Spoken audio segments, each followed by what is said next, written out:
Hi, everybody. God sends help. Jesus' friends and helpers huddled together in a stuffy upstairs room.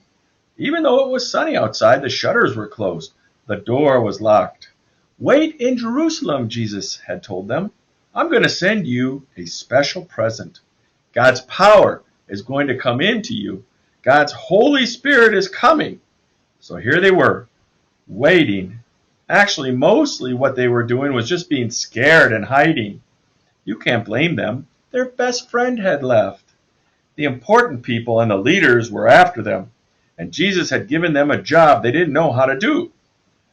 As they were waiting, they were praying and remembering how from the beginning God had been working out his secret rescue plan. So here they are. They're waiting in the room, and you can see the doors are shut and the shutters are shut. What's going to happen? Wow! Suddenly, whoosh, whoosh, look at that. Whoa!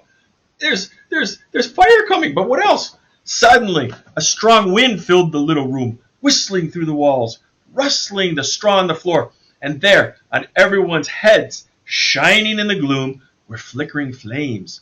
Fire that didn't hurt or burn, and something more. Inside their hearts, they felt a strange heat, almost as if all the coldness was gone, and the hardness was melting away.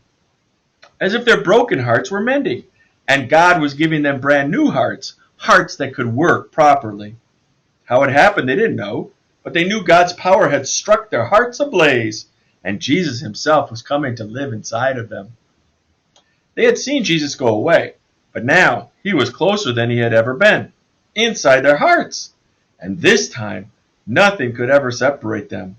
Jesus would always be there, with them, loving them, whispering the promise that would get rid of the poison and the terrible lie and the sickness in their hearts. God's wonderful promise to them. You are my child and I love you. Make your home in me as I make my home in you, Jesus had said. Could it be? Heaven was coming into their hearts? Well, guess what they did? They threw open the shutters and they took off. Sunlight flooded the room, and love flooded their hearts, and the little room was filled with happy noises, dancing feet, singing and laughing. They unlocked the door and surged out into the streets, as if they had never been afraid.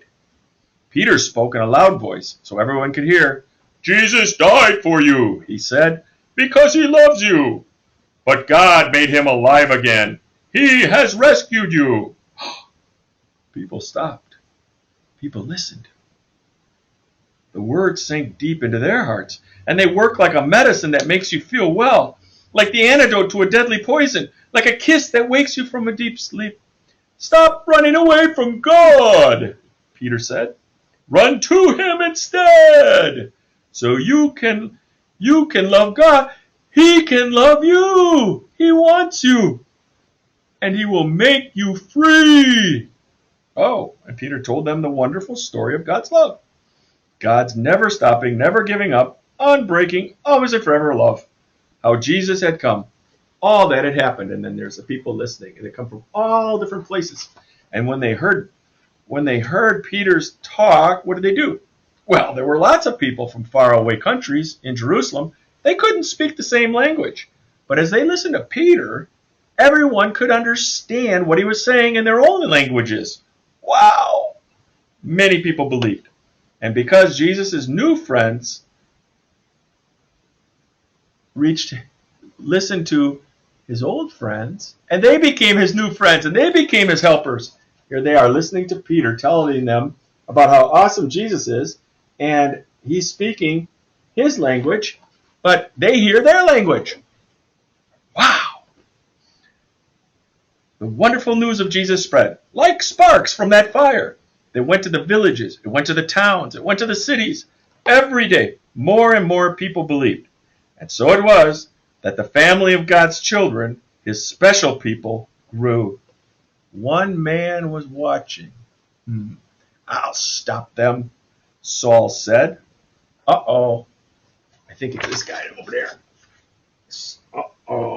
gonna find out about him maybe later, huh? Huh.